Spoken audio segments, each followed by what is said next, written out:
بسم الله الرحمن الرحيم. الحمد لله والصلاة والسلام على رسول الله وعلى آله وصحبه ومن والاه وبعد. إخواني الكرام، السلام عليكم ورحمة الله وبركاته. عدة الصابرين وذخيرة الشاكرين للإمام شمس الدين أبي عبد الله محمد بن أبي بكر المعروف بابن قيم الجوزية رحمه الله এই সুপ্রসিদ্ধ গ্রন্থ উদ্দতুস সাবিরিন ওয়া যাখিরাতুশ শাকিরিন থেকে ধারাবাহিক আলোচনার এই পর্বে আমরা আমাদের যে বিষয়ে আলোচনা হবে সেটা হলো যে গত আলোচনায় আমরা বলেছিলাম যে মানুষের মধ্যে দুটো বিষয় থাকে, একটা হচ্ছে বাঈসুদ্দিন আর একটা হচ্ছে বাঈসুল হাওয়া। যে দিনের তাগাদা বা দিনের প্রতি উদ্বুদ্ধকারী অনুপ্রাণিতকারী একটা বিষয় এবং প্রবৃত্তি বা মনোবৃত্তির দিকে দাবিতকারী উদ্বুদ্ধকারী বিষয়। তো দিনের প্রতি উদ্বুদ্ধকারী, দিনের প্রতি অনুপ্রাণিতকারী বিষয়টি মনোবৃত্তির প্রতি অনুপ্রাণিতকারী বা মনোবৃত্তির প্রতি দাবিতকারী বিষয়ের মোকাবেলায় দিনের তাগাদা যেটা মানুষের মধ্যে আছে, এটার তিনটা অবস্থা। মানুষের মধ্যে দুটো অবস্থাই আছে, একটা হলো তার দিনের প্রতি তার আকর্ষণ, একটা হচ্ছে মনোবৃত্তির প্রতি তার আকর্ষণ। আমরা সহজে এইভাবেই বুঝি। তো মনোবৃত্তির যে আকর্ষণ, এর মোকাবেলায় দিনের প্রতি মানুষের স্বভাবের মধ্যে স্বভাবজাত যে আকর্ষণ, সেটার তিনটা অবস্থা। এর মধ্যে আমরা গত দিনে আলোচনা করছিলাম দুইটা অবস্থা সম্পর্কে। প্রথম অবস্থা যেটা, সেটা হচ্ছে যে মনোবৃত্তি বা প্রবৃত্তির তাড়নার তুলনায় দিনের তাড়না তার মধ্যে বেশি হবে। দ্বিতীয় অবস্থা ছিল যে তার মধ্যে প্রবৃত্তির তাড়না বেশি হবে, দিনের তাড়নার তুলনায় প্রবৃত্তির তাড়না, কুমনোবৃত্তির তাড়না বেশি হবে। আর যখন মানুষের মধ্যে তার কুমনোবৃত্তির তাড়না দিনের তাড়না থেকে বেশি হবে, দিনের তাড়নার উপরে তার মনোবৃত্তির তাড়না বিজয়ী হয়ে যাবে, তখন তার দুটি অবস্থা হবে। হয়তো সে শয়তানের অনুসারী এবং শয়তানের আনুগত্যকারী শূন্য হবে, অথবা শয়তান তার নতুবা তার প্রমোশন হবে এবং শয়তান তার শূন্য হবে। যেমন কোন এক কবি বলেছেন, ওয়াকুনতুম রা'আম মিন জুনদি ইবলিস ফারতাখা বিয়াল হালু হাত্তা সারা ইবলিস মিন জুনদি, যে আমি ইবলিসের শূন্য ছিলাম, এরপরে আমার প্রমোশন হলো, আমার অবস্থার উন্নতি হলো, তারপরে ইবলিস আমার শূন্য হয়ে গেল, অনুগত হয়ে গেল। তো এই অবস্থাতে যারা গিয়ে পৌঁছে, তারা হলো ওই সমস্ত লোক যাদের বরবাদি বা যাদের ধ্বংস অনিবার্য, যারা এই দুনিয়ার মোকাবেলায় আখেরাত দিয়ে তারা দুনিয়াকে কিনে নিয়েছে, বা আখেরাতকে বিসর্জন দিয়ে এই দুনিয়াকে যারা গ্রহণ করেছে। তারা কেন, তাদের অবস্থা এই পর্যায়ে কেন পৌঁছালো, বা এর পিছনে কারণটা কি? এর কারণ হলো যে তাদের মধ্যে সবর ছিল না। সবরের দিক থেকে, দিনের ব্যাপারে, দিনের উপরে ধৈর্য ধারণের ক্ষেত্রে তারা ছিল অত্যন্ত মুফলিস। তাদের মধ্যে সবর ছিল না। আর যাদের মধ্যে সবর থাকবে না, তারাই ধ্বংসের দ্বার প্রান্তে উপনীত হবে। এরাই আখেরাতের মোকাবেলায় দুনিয়াকে কেনে নেবে, দুনিয়াকে গ্রহণ করবে, আখেরাতকে ছেড়ে দেবে। এবং এদের পরিণতি হচ্ছে অত্যন্ত মন্দ পরিণতি। এবং আল্লাহর দুশমনরা যাদেরকে নিয়ে হাসাহাসি করে, এরা হচ্ছে এই সমস্ত লোক। আর তাদের সাথী হচ্ছে ধোঁকাবাজি, প্রতারণা এবং হাই অ্যাম্বিশন, বাতিল যে সমস্ত অনর্থক আকাঙ্ক্ষা চাহিদা এবং আমলের ক্ষেত্রে তাদের অবস্থা হবে যে আজকে না কালকে করব, এই তো আগামীতে করব, আরো কিছুদিন যাক, তারপরে নিজের নেক আমল করতে শুরু করব। তাদের মধ্যে খুব দুনিয়ার ব্যাপারে, জগতের বিষয়ে তাদের থাকে খুব লম্বা প্ল্যান প্রোগ্রাম। তারা সবসময় নগদ যেটা মানে দুনিয়াকে তারা আখেরাতের উপরে প্রাধান্য দিয়ে থাকে। এদের সম্পর্কে রাসূলুল্লাহ সাল্লাল্লাহু আলাইহি ওয়াসাল্লাম বলেছেন, আল আজিজু মান আতবা নাফসাহু হাওয়াহা ওয়া তামান্না আলাল্লাহিল আমানি। যে প্রকৃত অর্থে দুর্বল হলো সেই লোক যে তার নফসকে তার কুমনোবৃত্তির অনুসারী বানিয়ে দেয়। ওয়া তামান্না আলাল্লাহিল আমানি, আর আল্লাহ সম্পর্কে তারা মানে অনেক ধরনের অনাকাঙ্ক্ষিত কিংবা আশাতীত বিষয় চিন্তা করে তাদের আকাঙ্ক্ষা, বিভিন্ন ধরনের আকাঙ্ক্ষা, যে আকাঙ্ক্ষাগুলো বাস্তবায়িত হবার নয় এমন কিছু আকাঙ্ক্ষা বা চাহিদা তারা রাখে। তো এই হলো সেই সমস্ত লোকের অবস্থা যারা ইবলিসকে নিজের অনুগত বানিয়ে ফেলে, যারা ইবলিসের কমান্ডার হয়ে যায়, যারা আখেরাতের পরিবর্তে দুনিয়াকে বেছে নেয়, যাদের দুর্ভাগ্য তাদের উপরে, সৌভাগ্যের পরিবর্তে দুর্ভাগ্য যাদের উপরে বিজয়ী হয়ে যায়, যাদের ধ্বংস অনিবার্য, তাদের হলো এই অবস্থা। আর তাদের সাথী হয় এই যে বিভিন্ন ধরনের প্রতারণাপূর্ণ বিষয়সমূহ, ধোঁকাবাজি, প্রতারণা, অনর্থক আশা আকাঙ্ক্ষা, এবং নেক আমলের ক্ষেত্রে তারা সব সময় বলে বা তাদের অভ্যাস হয় এটুকু বলা যে আগামীতে করব। তাদের পরিকল্পনা হয় দীর্ঘ পরিকল্পনা, দুনিয়াকে নিয়ে তাদের সুদীর্ঘ পরিকল্পনা থাকে। তারা এই দুনিয়াকে বা নগদ বিষয়গুলোকে পরবর্তী বিষয়ের উপরে, আখেরাতের উপরে, অর্থাৎ দুনিয়াকে তারা আখেরাতের উপরে প্রাধান্য দিয়ে থাকে। এরাই হলো প্রকৃতপক্ষে দুর্বল লোক, যেমন করে রাসূলুল্লাহ সাল্লাল্লাহু আলাইহি ওয়াসাল্লাম বলেছেন, আল আজিজু মান আতবা নাফসাহু হাওয়াহা ওয়া তামান্না আলাল্লাহিল আমানি। মুসনাদ আহমদ, তিরমিজি, ইবনে মাজার হাদিস, এবং হাদিসটি হাসান। এ সমস্ত লোকের অবস্থা, এদের অবস্থা বিভিন্ন রকম অবস্থা হয়ে থাকে। তাদের মধ্যে কেউ হয় আল্লাহ এবং তার রাসূলের সাথে যুদ্ধ ঘোষণাকারী, আল্লাহ এবং তার রাসূলের বিরোধিতাকারী। রাসূল সাল্লাল্লাহু আলাইহি ওয়াসাল্লাম যা নিয়ে এসেছেন, অর্থাৎ এই শরীয়তকে বাতিল করে দেওয়ার জন্য বা শরীয়তের বিরুদ্ধে যাদের অবস্থান হয়, যারা সবসময় রাসূল সাল্লাল্লাহু আলাইহি ওয়াসাল্লামের নিয়ে আসা দ্বীনকে বাতিল করার জন্য প্রাণপণ চেষ্টা করে থাকে, মানুষকে আল্লাহর দ্বীন থেকে বিরত রাখার, মানুষকে আল্লাহর দ্বীন থেকে সরিয়ে নেওয়ার জন্য তারা সব সময় সচেষ্ট থাকে। দ্বীনের মধ্যে সবসময় বক্রতা খুঁজে এবং দ্বীনকে পরিবর্তন করার চেষ্টায় নিমগ্ন থাকে। তাদের উদ্দেশ্য হলো যে আল্লাহর দ্বীন থেকে আল্লাহর বান্দাদেরকে সরিয়ে দেয়া।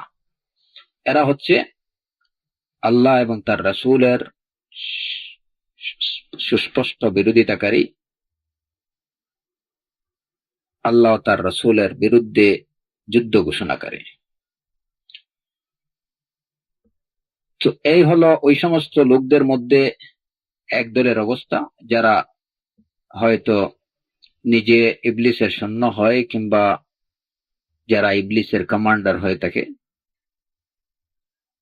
তাদের যেসব অবস্থা হয়ে থাকে সেই সব অবস্থার মধ্যে হয়তো কারো কারো অবস্থা এমন হয় যে তারা সুস্পষ্টভাবে আল্লাহ ও তার রাসূলের সাথে যুদ্ধ ঘোষণাকারী হয়, মানুষকে আল্লাহর দিন থেকে সরিয়ে রাখতে চায় এবং দিনের মধ্যে বক্রতা খুঁজে দিনের মধ্যে পরিবর্তন করে। কেউ হয়তো কারো অবস্থা এমন হয় না, তবে তারা দিন থেকে রাসূলুল্লাহ অথবা রাসূলুল্লাহ সাল্লাল্লাহু আলাইহি ওয়াসাল্লাম যা নিয়ে এসেছেন সেই শরীয়ত থেকে মুখ ফিরিয়ে রাখে এবং শরীয়ত থেকে তারা বিমুখ থাকে, আর দুনিয়ার প্রতি তারা খুব উদ্গ্রীব থাকে, দুনিয়ার প্রতি তারা অগ্রসরমান, আর দিন থেকে তারা বিমুখ। তারা নিজের শাহওয়াত গুলোকে, চাহিদা, লোভ, লালসা গুলোকে সব সময় প্রাধান্য দিয়ে থাকে এবং নিজের চাহিদা, আকাঙ্ক্ষা, লোভ, লালসা বাস্তবায়নের জন্যই তারা সব সময় চেষ্টারত থাকে। যদিও এরা সুস্পষ্টভাবে আল্লাহ বা তার রাসূলের বিরুদ্ধে যুদ্ধ ঘোষণা করে না, কিংবা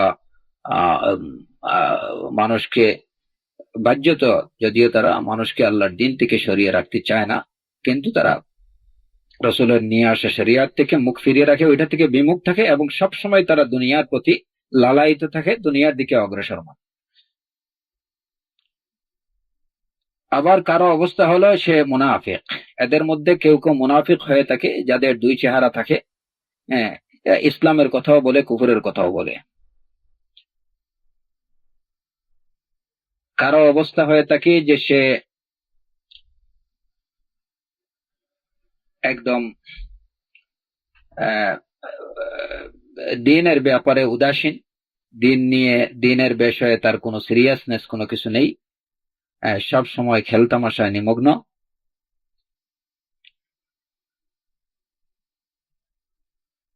নিমগ্ন থাকে। যে দিন পালন করা,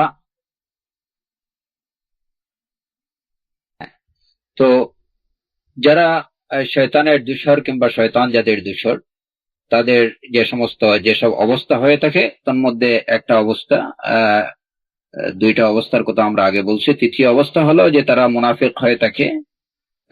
এদের দুইটা চরিত্র বা দুইটা চেহারা দেখা দেয়। একটা হলো তারা ইসলামের কথাও বলে আবার কুফরের কথাও বলে, হ্যাঁ, ইসলাম এর কথা বলে আবার কুফরি কাজ করে, এরা হলো মুনাফিক। আবার তাদের কারো অবস্থা হয়ে থাকে যে সে দিনের ব্যাপারে উদাসীন, সে তার খেলতামাশায় ব্যস্ত, দিনকে মানার বা দিনের প্রতি তার কোনো সিরিয়াসনেস নাই। আর তাদের মধ্যে কারো অবস্থা হয় যে তাকে যদি দিনের নসিহত করা হয় তখন সে বলে যে তওবার ইচ্ছা আমার আছে অবশ্যই, কিন্তু এটা আমার জন্য, তওবা করা আমার জন্য দুরূহ হয়ে গেছে, যে কারণে ইচ্ছা থাকা সত্ত্বেও আমি তওবা করতে পারি না। আর কারো কারো অবস্থা হয় যে সে বলে যে আল্লাহ সুবহানাহু ওয়া তাআলা, আল্লাহ আমার সালাত বা সিয়ামের জন্য কোনো প্রয়োজন নেই, আমার সালাত বা সিয়ামের কোনো প্রয়োজন আল্লাহর নেই, আমি আমার আমল দিয়ে বাঁচতে পারবো না। হ্যাঁ, আল্লাহ গফুরুর রাহিম, আল্লাহ গফুরুর রাহিম, সুতরাং আমার সালাত বা সিয়াম এগুলা করে কোনো লাভ নেই, কারণ এগুলার জন্য আল্লাহর কোনো ঠেকা নেই। আর আমি যতই আমল করি না কেন, আল্লাহ যদি আমাকে নাজাত না দেন তাহলে আমি বাঁচতে পারবো না, সুতরাং আমল করে লাভ কি? আল্লাহ গফুরুর রাহিম। তাদের মধ্যে অন্য কিছু সংখ্যক লোক থাকে যাদের অবস্থা হয় যে তারা বলে যে গুনাহ ছেড়ে দেয়া এটা হলো আল্লাহর যে ক্ষমার যে গুণ, আল্লাহর ক্ষমার গুণের প্রতি একটা ক্ষমার গুণকে তাচ্ছিল্য করা। গুনাহ ছেড়ে দেয়া এটা আল্লাহর ক্ষমার গুণের প্রতি একটা তাচ্ছিল্য প্রদর্শন হয়, কারণ গুনাহ করলেই তো আল্লাহর এই যে ক্ষমা করার, যে পাপ করলেই তো আল্লাহর সুবহানাহু ওয়া তাআলার যে ক্ষমা করার গুণ, যেটা ওই গুণ এটা প্রতিফলিত হবে। যদি কেউ পাপ নাই করে তাহলে তো আল্লাহ সুবহানাহু ওয়া তাআলা ক্ষমা করবেন কি? সুতরাং গুনাহ ছেড়ে দেয়া এটা বোঝা যায় এটুকু যে আল্লাহর ক্ষমার গুণ নেই, এটা আল্লাহর ক্ষমার গুণের প্রতি এক ধরনের তাচ্ছিল্য প্রদর্শন করা হয়। হ্যাঁ, তো এই যে শয়তানের দূষরদের কারো কারো বক্তব্য এমন হয়ে থাকে। আবার তারা কেউ কেউ এটা বলে যে আমার আল্লাহর প্রতি আল্লাহ তার রসুলের আনুগত্য, আল্লাহ তার রসুলের প্রতি আনুগত্য এটা আমাকে কি ফায়দা দেবে? আমি যে আমার গুনার যে পরিমাণ, আমি যে পরিমাণ পাপ করেছি সেই পরিমাণ পাপের মোকাবেলায় এই আনুগত্য, দ্বীনের প্রতি আনুগত্য, আল্লাহ সুবহানাহু ওয়া তাআলা এবং তার রসুলের প্রতি আনুগত্য এটা আমাকে কি কাজ দেবে? কোনো ফায়দা হবে না, কারণ আমার গুনাহ অনেক, আমার পাপ অনেক। তো আমার গুনাহের মোকাবেলায় আমার যে আনুগত্য, এটা যেন, এইটার অবস্থা হলো যে একটা লোক যদি পুরাটাই ডুবে যায় তাহলে তার আঙ্গুল বাঁচিয়ে লাভ কি? একজন লোকের পুরা শরীর যদি পানির নিচে থাকে তাহলে তার আঙ্গুলকে বাঁচিয়ে লাভ কি? তো শয়তান তাদেরকে এইভাবে ওয়াসওয়াসা দেয় এবং তারা এরূপ চিন্তা করে যে আমি গুনাহের মধ্যে আপাদমস্তক ডুবে আছি, সুতরাং এখানে আমার এই সামান্য আনুগত্য, ইবাদত বন্দেগী এটা আমাকে কি কাজ দেবে, সুতরাং এটা না করাই ভালো। তাদের মধ্যে কারো অবস্থা হয় এমন যে তারা বলে যে হ্যাঁ আমি অচিরেই কি করে তওবা করে নেব, অচিরেই তওবা করে নেব, এই তো মৃত্যু দ্বারে উপনীত হলেই আমি তওবা করব, আমার তওবা কবুল হবে, এই ধরনের আশা, অনর্থক আশা পোষণ করে। এটা দেখা যায় আমাদের সমাজে অনেকেই যে আচ্ছা ঠিক আছে বয়স আর একটু বাড়ুক তারপরে আমি হয়তো দাড়ি রাখবো, বয়স আর একটু হোক তারপরে হয়তো হজে যাব, এখন আচ্ছা ইয়াং বয়সে সালাত সিয়াম এগুলা করে নাকি, এগুলা করার কি প্রয়োজন, সময় তো বাকি আছে তারপরে করা যাবে। এটা তামান্না আলাল্লাহিল আমানি। এরূপ আরো অনেক লোক যারা প্রতারিত হয়ে আছে, যাদেরকে তাদের বিবেক বুদ্ধি, তাদের প্রবৃত্তি, মনোবৃত্তি যাদেরকে প্রতারিত করে রাখছে, তারা বিভিন্ন ধরনের বাতিল চিন্তার মধ্যে নিমগ্ন। তারা তাদের বিবেককে কাজে লাগায় না, তবে শুধুমাত্র এই যে বিভিন্ন ধরনের হিলা বা কারসাজিতে, বিভিন্ন ধরনের হিলা বা উপায়, বাতিল পথ পন্থা বা পদ্ধতি বের করার পিছনেই তারা তাদের নিজের বিবেক বুদ্ধিকে খাটায়, কিন্তু সত্যের পথে কিংবা দ্বীনকে মেনে চলার জন্য তারা তাদের বিবেক বুদ্ধিকে প্রয়োগ করে না। তাদের বুদ্ধিটাই সব সময় মানে কুবুদ্ধি এবং কিভাবে দ্বীনের বিষয়ে মানুষকে প্রতারিত করা যায় কিংবা নিজে কিভাবে দ্বীন থেকে বেঁচে থাকতে পারে, এই ধরনের বিভিন্ন ধরনের উপায় অবলম্বন করে থাকে, উপায় খুঁজে থাকে, যাতে করে সে তার দুনিয়াকে উপভোগ করতে পারে, তার নিজের লোভ লালসা এটা অর্জন করতে পারে। এটাই তাদের মানে তাদের বুদ্ধির খেলাটা এই জায়গাতেই। আল্লাহ সুবহানাহু ওয়া তাআলা তাদেরকে যে বিবেক বুদ্ধি দিয়েছেন ওইটাকে তারা নিজের লোভ লালসা চরিতার্থ করার ক্ষেত্রে এটাকে ব্যবহার করে। এবং দ্বীনের ব্যাপারে যে কিভাবে দ্বীন থেকে রেহাই পাওয়া যায়, দ্বীন মানা থেকে, দ্বীনের অনুসরণ থেকে, অনুশীলন থেকে কিভাবে রেহাই পাওয়া যায় তার একটা কূট কৌশল খুঁজতে থাকে। এদের অবস্থা হলো যে তাদের এই যে শয়তানি বুদ্ধি বা শয়তানের কাছে তাদের বুদ্ধিটা এমন ভাবে জিম্মি হয়ে আছে যেভাবে একজন কাফিরের হাতে একজন মানুষ বন্দী হয়। কাফিরের কাছে যখন কেউ বন্দী হয় তখন সে তার বন্দীকে, কাফির ব্যক্তিটি তার বন্দীকে এই যে ফিক, তারপরে এই যে শুকর চারণা, তারপরে মদ বানানো ইত্যাদি হারাম কাজে যেভাবে ব্যবহার করে, ঠিক এমনি ভাবে যে মানুষ বা যে লোকটা তার আকলকে শয়তানের কাছে, যে মানুষের আকল শয়তানের কাছে জিম্মি হয়ে আছে কিংবা যে শয়তানি বুদ্ধি লালন করে, সেও কিন্তু তার নিজেকে এইভাবে বন্দী করে রাখছে যে সব সময় বাতিলের মধ্যেই সে ঘোরাফেরা করে, অনর্থক হারাম নিষিদ্ধ কাজের মধ্যেই তার চলাফেরা, সে এর বাইরে কিছু চিন্তা করতে পারে না। সব সময় সে এই সমস্ত দ্বীন বিরোধী হারাম বিষয়বস্তু নিয়ে চিন্তা করে। সে নিজের আকলকে আল্লাহর দুশমনের কাছে বন্ধক দিয়ে রেখেছে, অর্থাৎ শয়তানের কাছে নিজের আকলকে জিম্মি করে রেখে দিয়েছে। তার অবস্থা হলো এমন যেমন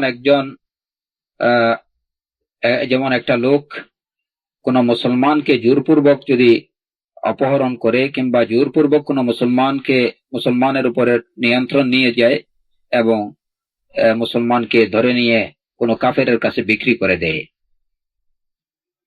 তো ঠিক এইভাবে মানুষ যখন শয়তানের কাছে নিজের আকল বিক্রি করে দেয়, স্বাভাবিক বিবেক বুদ্ধি যেটা সেটাকে যখন শয়তানের কাছে বিক্রি করে দেয়, তখন তার অবস্থা হয় এমনই যেভাবে একজন লোক কাফিরের কাছে জিম্মি হলে পড়ে কাফির তাকে যেভাবে শুকর চারণা তারপরে মদ বানানো ইত্যাদি হারাম কাজে ব্যবহার করে, ঠিক এইভাবে যখন একজন লোক তার স্বাভাবিক বিবেক বুদ্ধিকে, আল্লাহ প্রদত্ত বিবেক বুদ্ধিকে যখন সে শয়তানের কাছে বিক্রি করে দেবে, ওইটাকে শয়তানের কাছে রেখে দেবে, তখন তার অবস্থা হবে এমনই।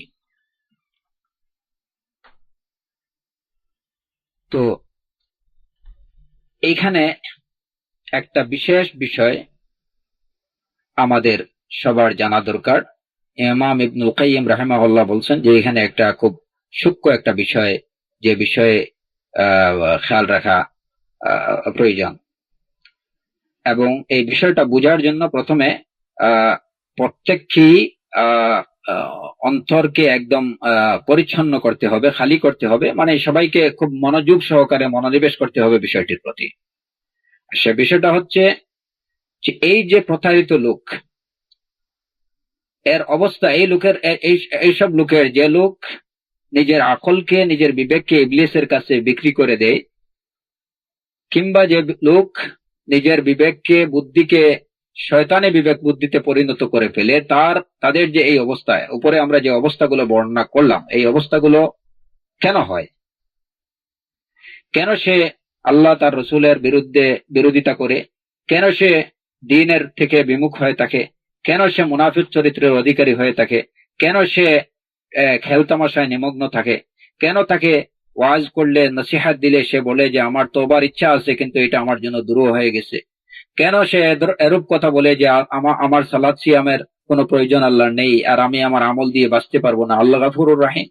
কেন সে এরূপ কথা বলে যে গুনাহ তরক করা, পাপ পাপ পাপ বর্জন করা এটা আল্লাহ সুবহানাহু ওয়া তাআলার তার যে ক্ষমার যে গুণ, এই গুণের প্রতি অশ্রদ্ধা প্রদর্শন করা হয়, এই গুণের প্রতি তাচ্ছিল্য প্রদর্শন করা হয়? কেন সে এরূপ কথা বলে যে আমার আল্লাহর আনুগত্য দিয়ে আমার ফায়দা কি হবে, যেহেতু আমি আপাতমস্তক পাপের মধ্যে নিমজ্জিত আছি, হ্যাঁ, আমি সারাটাই পাপের মধ্যে ডুবে আছি, তো সামান্য একটু আনুগত্য করে কি লাভ হবে? যেভাবে একজন লোক পানির মধ্যে ডুবে আছে, তার আঙ্গুল বাঁচিয়ে লাভ কি? কেন এই সমস্ত লোক এরূপ কথা বলে যে আমি অচিরেই আমি তওবা করব, যখন আমার মৃত্যুর দ্বারে উপনীত হব তখন আমি তওবা করব, আমার তওবা কবুল হবে? এই ধরনের অনর্থক আশা কেন সে পোষণ করে? এর কারণ হলো যে এই প্রতারিত ব্যক্তি যখন সে নিজের উপর থেকে আল্লাহর আধিপত্যকে ফেলে দেয়, আল্লাহ সুবহানাহু ওয়া তাআলা তার বান্দার উপরে যে আধিপত্য রাখেন, এবং সে আল্লাহর আধিপত্য থেকে, তখন সে যে আধিপত্য থাকার কারণে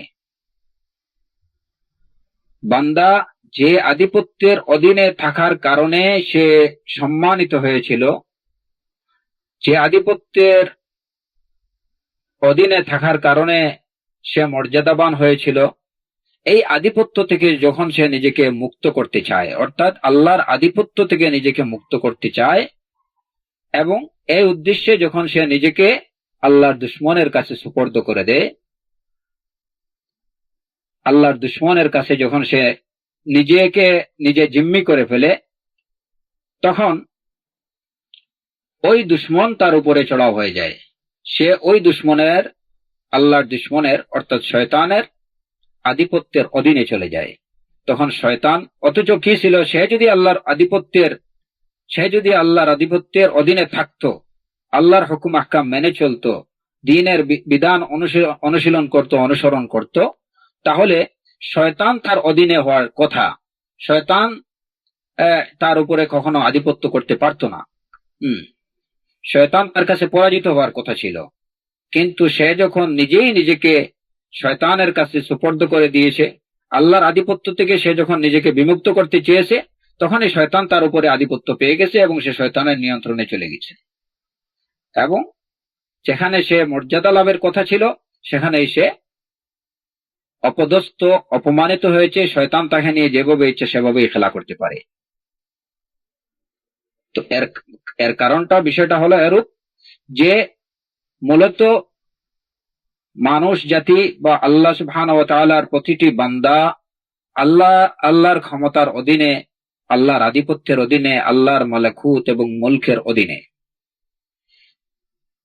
এই অবস্থায় যতদিন সে থাকবে, আল্লাহর আধিপত্যকে মেনে নিয়ে আল্লাহর আনুগত্য করে চলবে, ততদিন পর্যন্ত সবকিছুর উপরে তার আধিপত্য থাকবে। অন্য কিছু তার উপরে আধিপত্য কায়েম করতে পারবে না কিংবা প্রাধান্য পাবে না। কিন্তু এই বিষয়টাকে, নিজের মান সম্মান ইজ্জতকে না বুঝে যখন কেউ নিজেকে আল্লাহর দুশমনের হাতে সুপর্দ করে দেবে, সে নিজে যখন আল্লাহর দুশমনের কাছে নিজেকে জিম্মি করে দেবে, তখন সে যার কাছে নিজেকে জিম্মি করবে তার অধীনস্থ হয়ে যাবে এবং তার কাছে সে অপমানিত হবে। এবং ওই দুশমন তার সাথে, ওই দুশমন তাকে যেভাবে ইচ্ছা সেভাবে ব্যবহার করবে। আফওয়ান, আপনি আমাকে 3 সেকেন্ড সময় দেন ইনশাআল্লাহ। 5 সেকেন্ড ইনশাআল্লাহ।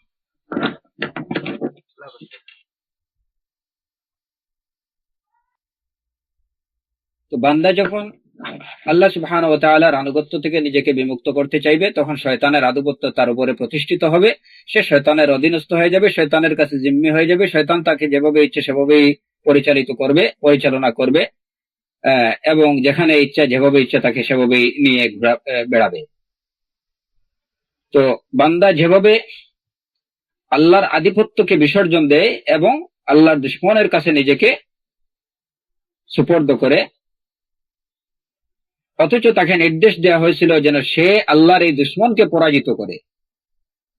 শয়তানকে পরাজিত করার জন্যই মানুষকে মূলত নির্দেশ দেওয়া হয়েছিল। এবং এইটার জন্য মানুষ ততক্ষণ পর্যন্ত সেটা করতে পারত যদি একজন মানুষ, বান্দা যতক্ষণ পর্যন্ত আল্লাহর আনুগত্য মেনে চলবে, আল্লাহর আধিপত্যের অধীনে নিজেকে রাখবে, ততক্ষণ পর্যন্ত শয়তান তার কাছে পরাজিত থাকবে। আর যখন এই আধিপত্য থেকে, আল্লাহর আনুগত্য থেকে সে সরিয়ে যাবে, তখনই শয়তান তার উপরে বিজয়ী হয়ে যাবে এবং সে শয়তানের পরাধীন হয়ে যাবে, অধীনস্থ হয়ে যাবে। তো এইটা অবস্থা হলো যে আল্লাহর আনুগত্য থেকে সরে যাওয়া, দ্বীনকে উপেক্ষা করে চলা, শরীয়তকে অনুশীলন না করা।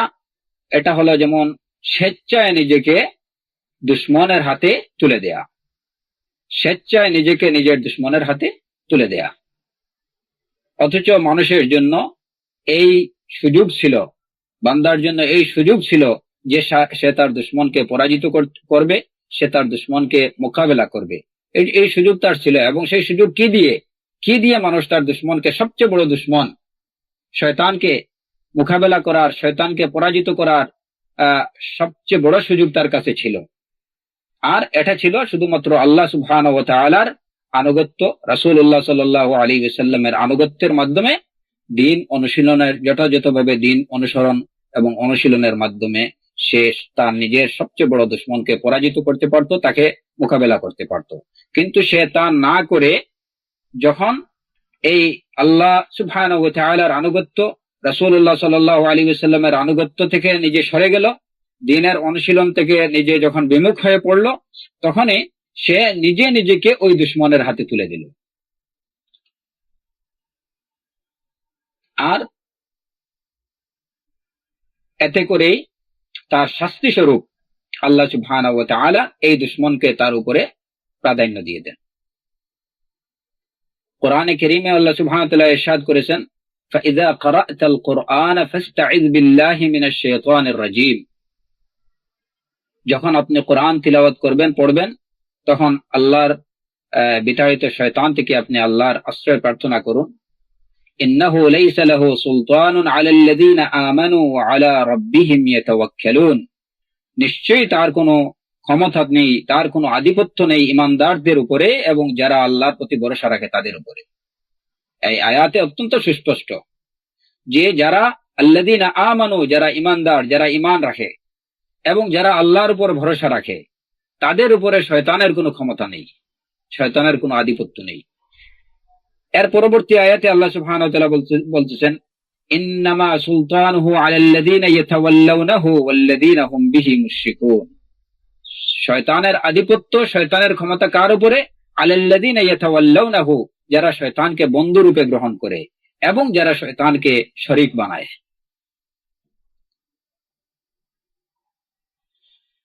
এখন যদি এই যে এই আয়াতগুলোতে আমরা কি পেলাম? যে শয়তানের কোনো ক্ষমতা নেই যাদের উপরে, তাদের উপরে যারা ঈমান রাখে এবং যারা আল্লাহর উপরে ভরসা রাখে। তবে হ্যাঁ, শয়তানের ক্ষমতা আছে তাদের উপরে, আধিপত্য আছে তাদের উপরে যারা শয়তানকে বন্ধুরূপে গ্রহণ করে এবং শয়তানকে শরীক বানায়, আল্লাহর সাথে শরীক বানায়, তাদের উপরে শয়তানের আধিপত্য আছে।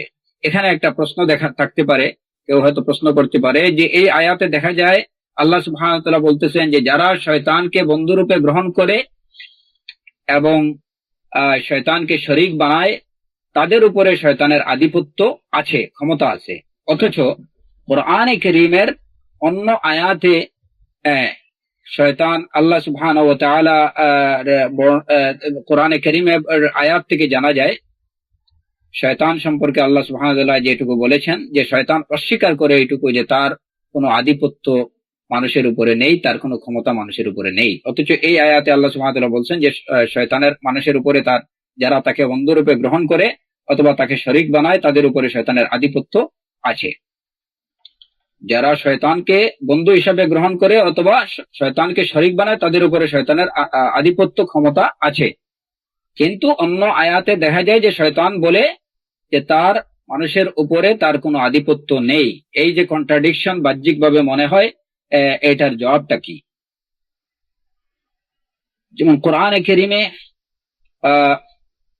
সূরাত ইব্রাহিমের 22 নম্বর আয়াতে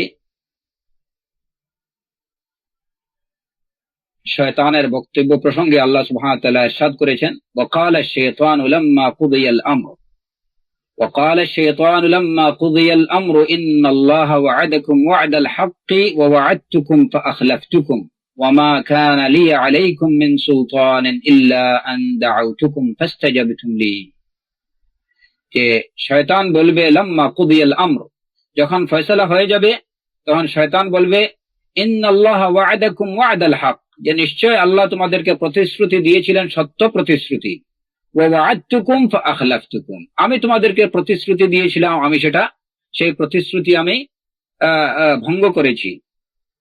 ওমা কানা লি আলাইকুম মিন সুলতান, তোমাদের উপরে আমার কোনো ক্ষমতা ছিল না, শুধুমাত্র আমি কেবল তোমাদেরকে ডাক দিয়েছিলাম, তোমরা আমার ডাকে সাড়া দিয়েছিলে। ইল্লা আন দাআউতুকুম ফাস্তাজাবতুম লি, আমি তোমাদেরকে ডাক দিয়েছিলাম, ডেকেছিলাম, তোমরা আমার ডাক গ্রহণ করেছিলে, আমার ডাকে সাড়া দিয়েছিলে। তো এই আয়াতে দেখা যায় যে শয়তান বলতেছে ওমা কানা লি আলাইকুম মিন সুলতান, তোমাদের উপরে আমার কোনো ক্ষমতা বা আধিপত্য ছিল না। অথচ এর আগের আয়াতে সূরাতুন নাহলের 100 নম্বর আয়াতে ইন্নামা সুলতানুহু আলাল্লাযীনা ইয়াতাওয়াল্লাউনাহু ওয়াল্লাযীনা হুম বিহি মুশরিকুন, যে যারা শয়তানকে বন্ধুরূপে গ্রহণ করে অথবা তাকে শরীক করে তাদের উপরে শয়তানের আধিপত্য আছে। ওই আয়াতে দেখা যায় যে শয়তানের আধিপত্য আছে এবং এই আয়াতে দেখা যায় যে শয়তান বলতেছে তার কারো উপরে তার কোনো আধিপত্য নেই। ওমা কানা লি আলাইকুম মিন সুলতান। তো এর জবাবটা কি? এর জবাব ইবনুল কাইয়িম রাহিমাহুল্লাহ বলেন যে এর জবাব দুভাবে দেয়া যেতে পারে, দুটো জবাব আছে। একটা হলো যে আধিপত্য শয়তানের মানুষের উপরে, শয়তানের যে আধিপত্য থাকার কথা বলা হয়েছে, এই আধিপত্যটা হলো যে মানুষকে নিয়ে শয়তান খেলতামাশা করবে, মানুষকে যেভাবে ইচ্ছা সেভাবে নাচাবে, যেভাবে ইচ্ছা যেখানে ইচ্ছা সেখানে নিয়ে যাবে। এই আধিপত্যের অর্থ হলো এইটুকু, এর বাইরে কিছু না। অর্থাৎ মানুষ শয়তানের আনুগত্য করবে, তাকে বন্ধু হিসাবে গ্রহণ করবে এবং এতে করে শয়তান তাদেরকে যেভাবে ইচ্ছা যেখানে ইচ্ছা সেভাবে নিয়ে যাবে, সেখানে নিয়ে যাবে এবং সেভাবেই পরিচালনা করবে। আধিপত্যের অর্থ হচ্ছে এইটুকু। এবং এই আধিপত্যই প্রথম আয়াতে যে আধিপত্য মানুষের উপরে শয়তানের আছে বলে ঘোষণা দেওয়া হয়েছে, সেই আধিপত্য বলতে এতটুকু আধিপত্য। আর যে আয়াতে, পরবর্তী যে আয়াতে শয়তান বলতেছে যে মানুষের উপরে তার কোনো আধিপত্য ছিল না, যে আধিপত্যকে অস্বীকার করা হয়েছে, সে আধিপত্য হলো যে দলিল ভিত্তিক কোনো আধিপত্য ছিল না।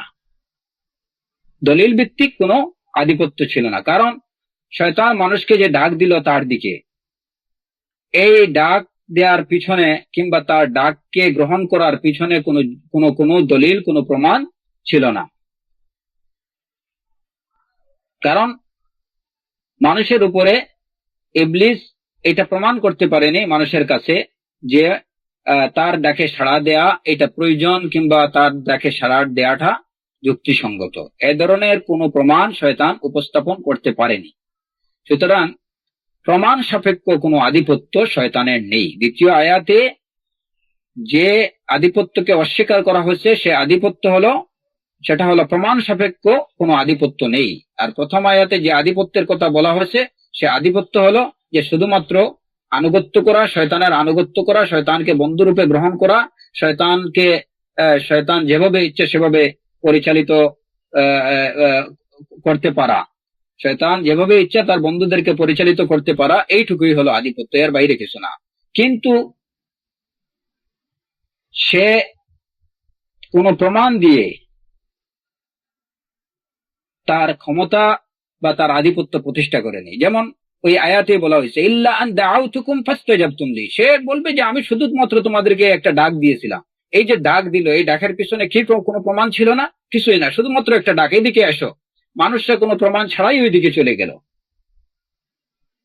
তার অনুসারীরা কোনো প্রমাণ ছাড়াই তার ডাকে সাড়া দিল। এই হলো একটা জবাব। দ্বিতীয় জবাব হলো যে প্রথমত শয়তানের মানুষের উপরে কোনো ধরনের আধিপত্য ছিলই না,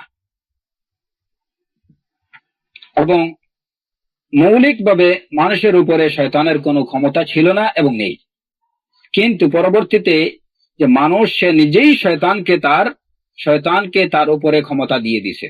মানুষ নিজের থেকে, যেমন আমরা এর আগের আলোচনা করছি একটু আগে, যে যখন মানুষ নিজে স্বেচ্ছায় যখন শয়তানের কাছে বন্দী হয়ে পড়ে বা শয়তানের কাছে নিজেকে জিম্মি করে দেয়, তখন এর অর্থ এটাকে না যে শয়তানের আধিপত্য ছিল মানুষের উপরে কিংবা শয়তানের ক্ষমতা ছিল মানুষের উপরে, এটা না। মানুষ নিজেই শয়তানকে নিজের উপরে ক্ষমতাবান করে দিয়েছে। সুতরাং প্রথমে যে আয়াতে শয়তানের আধিপত্য, মানুষের উপরে শয়তানের ক্ষমতা বা আধিপত্য থাকার কথা বলা হয়েছে, সে আধিপত্যটা কি? সে আধিপত্যটা হলো মানুষের দেয়া আধিপত্য, মানুষের দেয়া ক্ষমতা, শয়তানকে মানুষের দেয়া ক্ষমতা। আর যে আয়াতে শয়তান অস্বীকার করতেছে যে তার কোনো ক্ষমতা ছিল না, সে অস্বীকার করাটা হচ্ছে ওই আধিপত্য বা ওই ক্ষমতাকে যেটা শয়তানের মূলত ছিলই না। যে কোনো আধিপত্য, মানুষের উপরে কোনো ক্ষমতা বা আধিপত্য শয়তানের ছিলই না। মানুষ পরবর্তীতে সে নিজের থেকে নিজেই শয়তানকে পাওয়ারফুল বানিয়েছে, শয়তানকে তার মুরব্বী বানিয়ে নিয়েছে, শয়তানকে তার সে শয়তানের অধীনস্থ হয়েছে।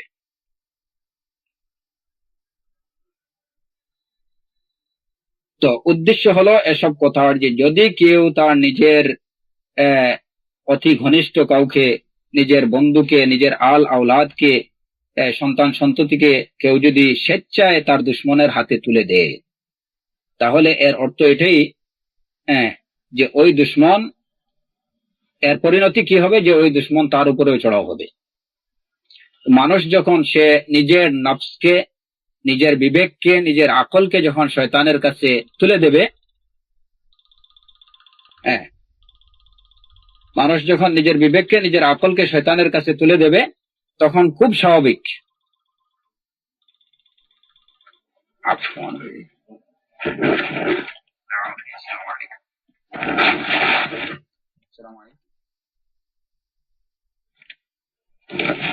না, মানুষ যখন তার নিজের বিবেককে শয়তানের কাছে তুলে দেবে, তখন এটা যেন নিজের আপন সন্তানকে দুশ্মনের কাছে তুলে দেওয়ার মতোই। এটা স্বেচ্ছায় নিজের জিম্মি হওয়া কিংবা দুশমনের পরাধীন হওয়ার মতোই। এই হলো দুটা অবস্থা। তৃতীয় অবস্থা হলো, আমরা শুরুতেই বলছিলাম যে দিনের কুমনোবৃত্তি প্রবৃত্তির তাড়নার মোকাবেলায় দিনের তাড়না বা দিনের প্রতি প্রেরণার তিনটা অবস্থা, এর মধ্যে দুটি অবস্থা সম্পর্কে আমরা ইতিমধ্যে আলোচনা করলাম। তৃতীয় অবস্থা হলো যে দিনই তাড়না এবং প্রবৃত্তির তাড়না, এটা পরস্পর এর মধ্যে দ্বন্দ্ব চলবে। কখনো প্রবৃত্তির তাড়না বিজয়ী হবে, কখনো দিনই তাড়নাটা বিজয়ী হবে। আর এটাই হচ্ছে আসলে বেশিরভাগ মুমিনদের অবস্থা এমনই হয়ে থাকে যে কখনো তাদের কাছে দিন বিজয়ী হয়, কখনো দিন তারা প্রবৃত্তির কাছে, মনোবৃত্তির কাছে হেরে যান। তারা ভালোর সাথে মন্দর অনেক সময় কখন ভালো কাজ করেন, কখনো মন্দ কাজ করেন, কখনো ভালো মন্দের সংমিশ্রণ ঘটান। কিয়ামতের দিনও কিন্তু মানুষের এই যে তিন অবস্থা, এই তিনটা অবস্থা আমরা যেটা বললাম, যে প্রথম অবস্থা হলো যে মানুষের, একজন লোকের প্রবৃত্তির কাছে তার দিন বিজয়ী হবে, তার প্রবৃত্তির তাড়নাটা পরাজিত হবে তার কাছে। আর আরেকটা হলো যে তার কাছে প্রবৃত্তির তাড়নাটা বিজয়ী হবে এবং দিনই তাড়না পরাজিত হবে। আর তৃতীয় অবস্থা হলো যে কখনো দিনই তাড়না বিজয়ী হবে, কখনো প্রবৃত্তির তাড়না বিজয়ী হবে। দিন বিজয়ী হবে কখনো, কখনো তার কাছে তার নিজের শাহওয়াত, তার হাওয়া বিজয় লাভ করবে। হ্যাঁ, এর মধ্যে এইটা কখনো এইটা, কখনো এইটা, এই তিনটা অবস্থা হলো মানুষের। কিয়ামতের দিনেও পরিণতির দিক থেকে মানুষের অবস্থা হবে ঠিক এই তিনটা বিষয়ের মতোই। একদল লোক যারা জান্নাতে প্রবেশ করবে এবং কখনো তারা জাহান্নাম তাদেরকে স্পর্শ করবে না, তারা কখনো জাহান্নামে যাবে না। একদল লোক হলো যারা জাহান্নামে যাবে, কখনো জান্নাতে যাবে না। আর একদল লোক হলো যারা জাহান্নামে যাবে, এরপরে শাস্তি ভোগ করার পরে জান্নাতে যাবে। পরিণতির দিক থেকেও ঠিক একই অবস্থা। যেভাবে মানুষের নফসের দিক থেকে তার সবরের অবস্থার দিক থেকে মানুষের যে তিনটা অবস্থা, যে কেউ হয়তো সবর করবে দিনের উপরে, এতে করে তার দিন বিজয়ী হবে, তার প্রবৃত্তি পরাজিত হবে। যারা এরূপ হবে তারা জান্নাতে প্রবেশ করবে, এরা কখনো জাহান্নামে যাবে না। আর একদল লোক হলো যে যাদের কাছে দিন হেরে যাবে, যারা দিনকে জলাঞ্জলি দেবে এবং প্রবৃত্তির অনুসারী হবে, প্রবৃত্তির অনুসারী হবে, এদের পরিণতি হবে যে এরা জাহান্নামে প্রবেশ করবে, কখনো জান্নাতে যেতে পারবে না। আর একদল লোক হলো যারা হয়তো ভালো কাজও করে, মন্দ কাজও করে, কখনো তারা তাদের দিন তাদের কাছে বিজয়ী হয়, কখনো প্রবৃত্তি বিজয়ী হয়, দিন হেরে যায়। এদের অবস্থা হলো যে এরা নিজের কুকর্মের জন্য শাস্তি ভোগ করবে, জাহান্নামে যাবে, অথবা নিজের সুকর্মের জন্য, সৎকর্মের জন্য তারা জান্নাতে প্রবেশ করবে। মানুষের সুস্থতা এবং অসুস্থতা, নফসের দিক থেকে সুস্থতা অসুস্থতা বিবেচনায় মানুষের এই তিন অবস্থা। আসলে বাহ্যিক ভাবেও মানুষের সুস্থতা অসুস্থতার দিক থেকে মানুষের এই তিনটা অবস্থা হয়। কারো মধ্যে তার এই যে প্রিভেন্টিভ ক্ষমতা, যেটা অ্যান্টিবডি টাইটার, যেটা এটা কারোর মধ্যে খুব বেশি শক্ত হয়, এতে করে যেমন রোগ তার কাছে তার সে রোগবালাই থেকে মুক্ত থাকে, কারণ তার অ্যান্টিবডি টাইটার যে ব্যবস্থা, যেটা এটা অত্যন্ত শক্তিশালী, এতে মানে কোনো রোগ তাকে আক্রমণ করতে পারে না। আর কারো অবস্থা হলো যে তার যে অ্যান্টিবডি সিস্টেম, যেটা এটা ভেঙে গেছে, এখন সে সব সময় অসুস্থ থাকে, সে কখনো রোগমুক্ত হতে পারে না।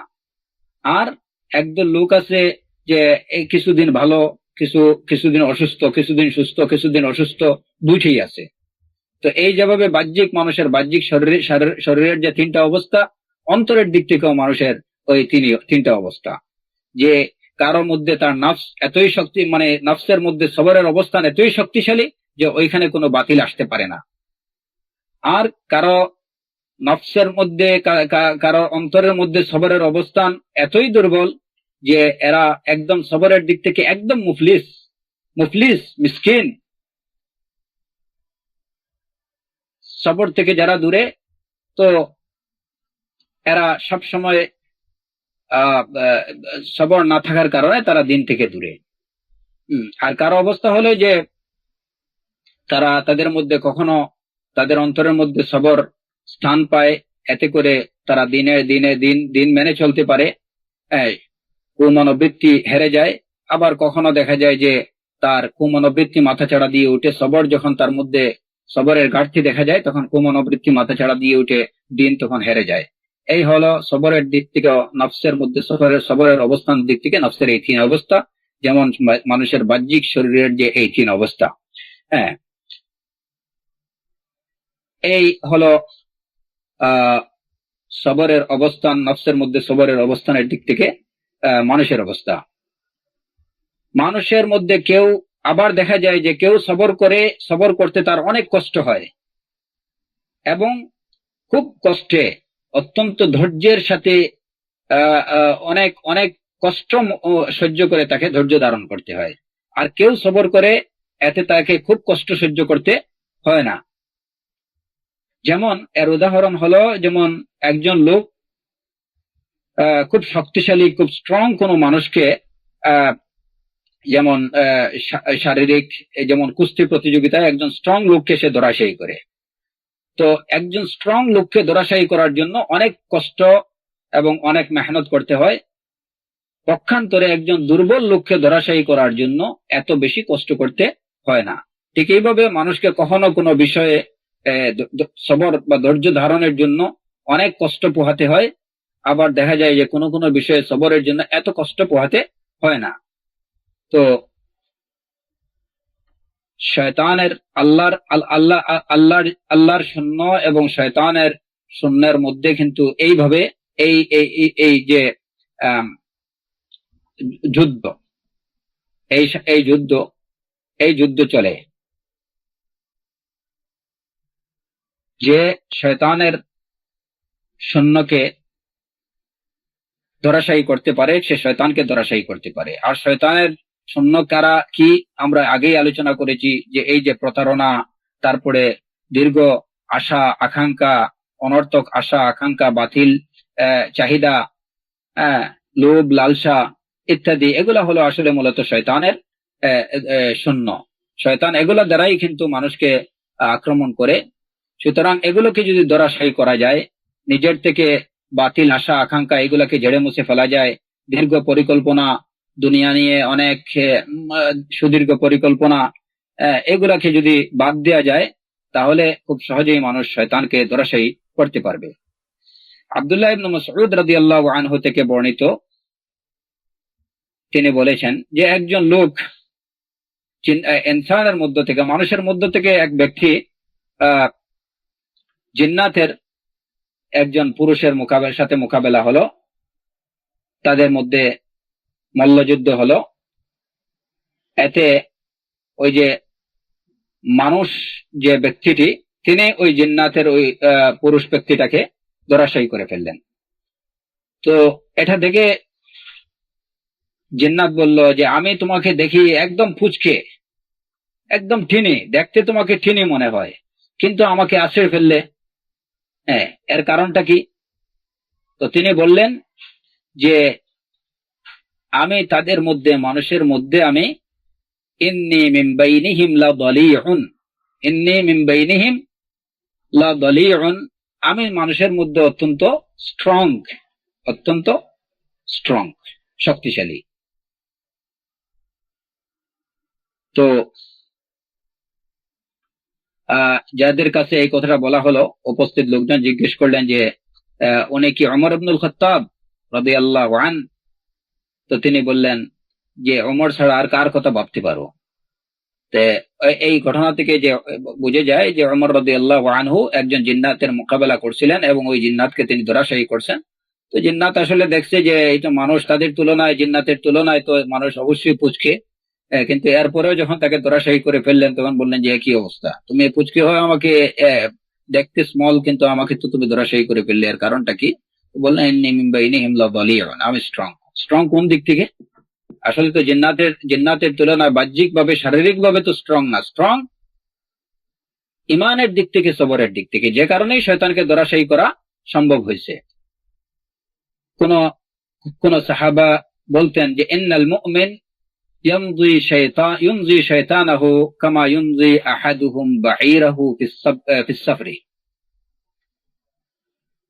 যে একজন মুমিন, এটা এটা একটা আসার, এটা সাহাবার কথা, রাসূলুল্লাহ সাল্লাল্লাহু আলাইহি সাল্লামের কথা না, যে মুমিন শয়তানকে, প্রকৃত মুমিন শয়তানকে দুর্বল করে ফেলে, যেভাবে তোমাদের কেউ সফর করতে করতে তার উটকে দুর্বল করে ফেলে, ভ্রমণ করতে করতে উট যেমন দুর্বল হয়ে পড়ে, ঠিক এইভাবে প্রকৃত মুমিন যারা, তারা শয়তানকে দুর্বল করে দেয়।